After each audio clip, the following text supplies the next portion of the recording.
All praises, all praises to Yahweh Ba'Shem Yahweh Shai, Ba'Shem Rakakwadash.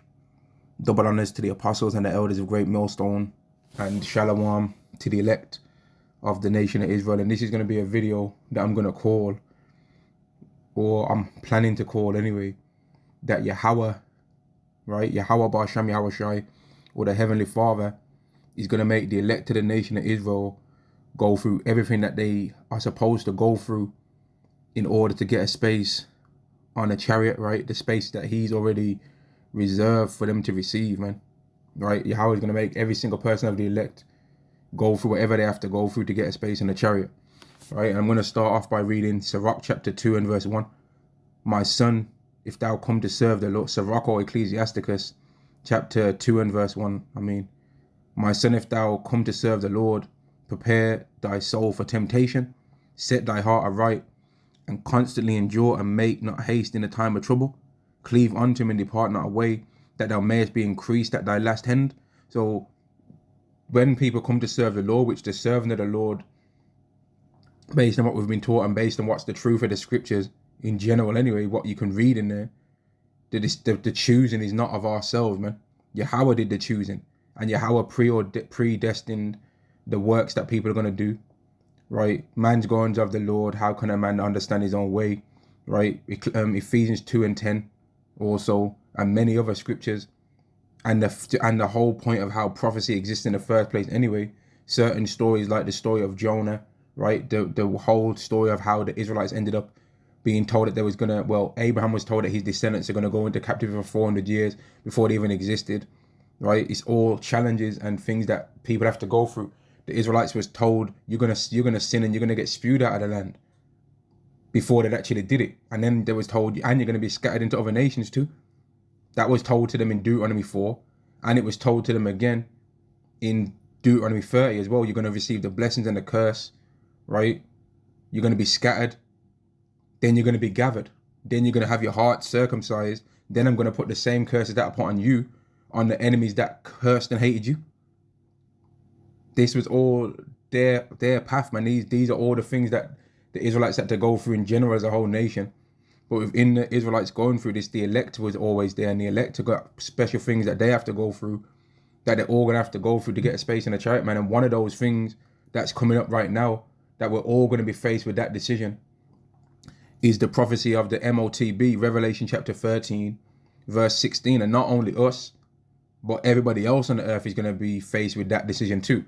But it's only the elect of the nation of Israel that's gonna face the prophecy of Revelation 20 and 4, man, where some of them are gonna be potentially beheaded, and some of them are gonna be beheaded for their refusal of the MOTB, right? And sealing in forever after they fulfill that prophecy, their honor that they would have been given from Yahweh to get the kingdom of heaven, and that would have earned them their space on the chariot by when they do that. And certain other members are not gonna have to go through that, right?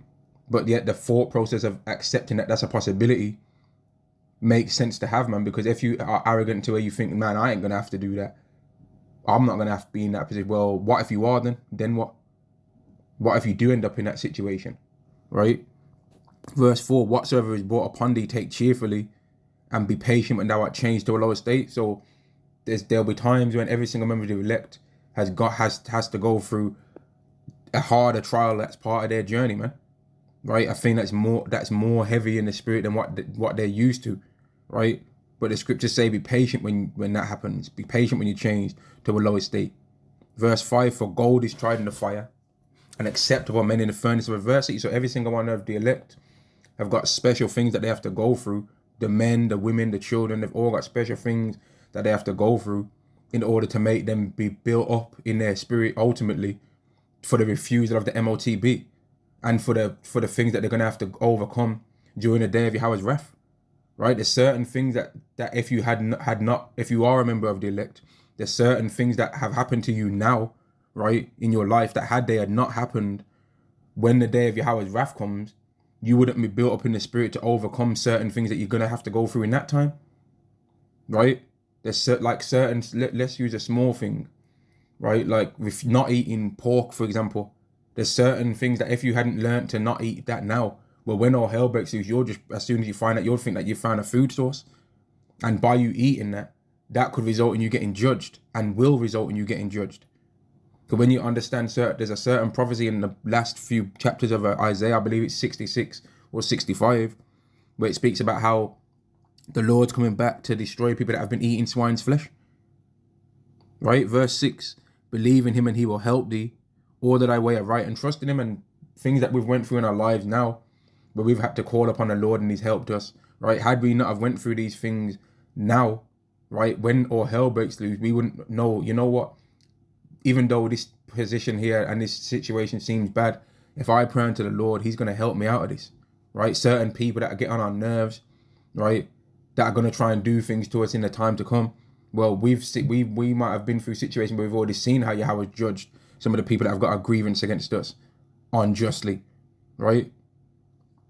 And he's going to get the people again too, even more strong when the time comes. Ye that fear the Lord, wait for his mercy, and go not aside lest ye fall.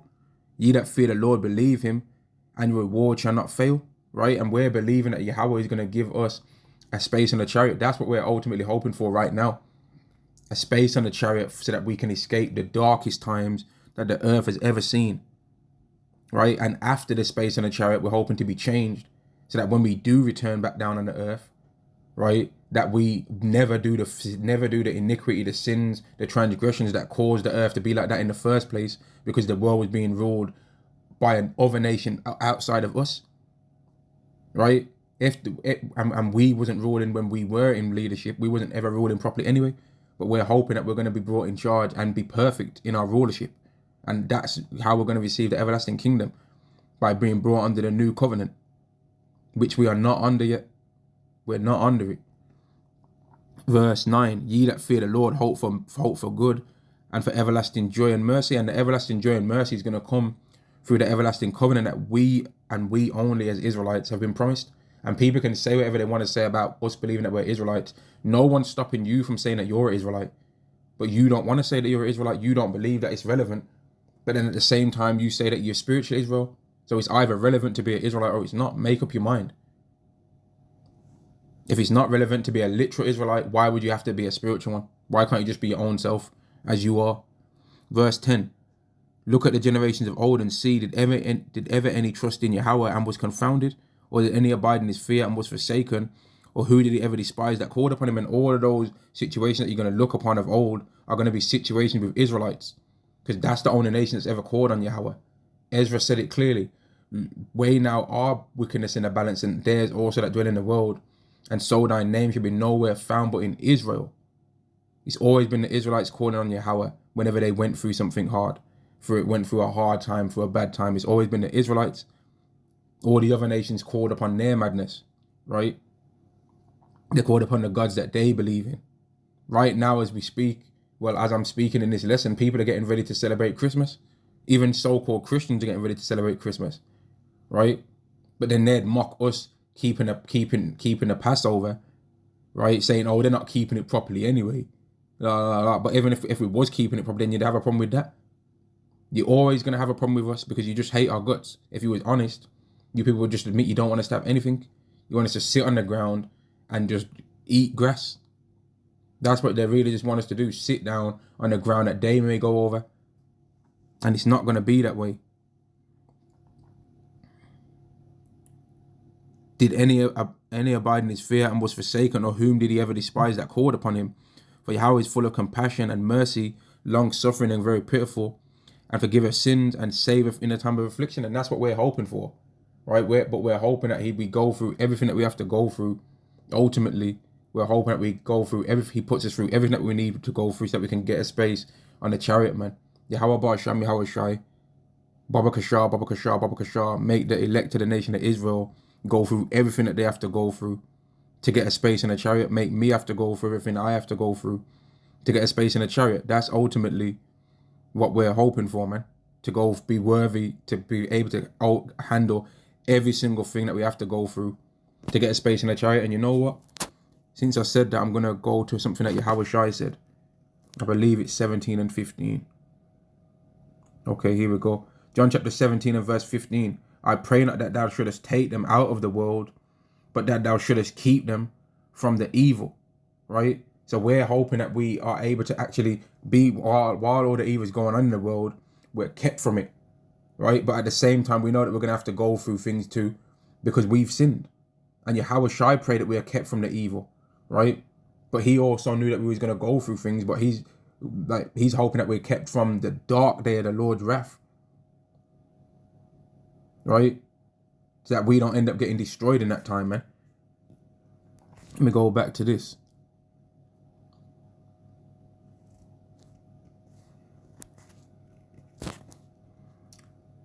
Sirach chapter 2 and verse 11, in fact, verse 12. Woe be to the fearful hearts and faint hands, and the sinner that goeth 2 ways. Woe unto him that is faint-hearted, for he believeth not. Therefore shall he not be defended. So when that will be the people that, or when they might have people mocking them or something like that, they have things that's happening to them in their life, they start thinking, oh man, it's happening to me because I'm just not loved by the Lord, and they end up not being able to handle it, man. When any kind of thing that happens to you, even no matter how embarrassing or whatever, if you still believe in the Lord and you call upon his name, there's still a chance that you are of the elect, man. It don't matter about all of those other things. Ultimately, it don't matter, because everyone really should be embarrassed of anything that they've ever did anyway. There shouldn't be no one that's thinking that, what I did is embarrassing, but what he did is, wait, well, that's not for you to say, because every single sin that anyone's committed always equals up to the same thing anyway. For all of us that have sinned, death. The wages of sin is death. There's not one person that sinned and then now they're worthy of life. No, everyone that sinned is worthy of death, and we've all sinned, right? Every single one of us.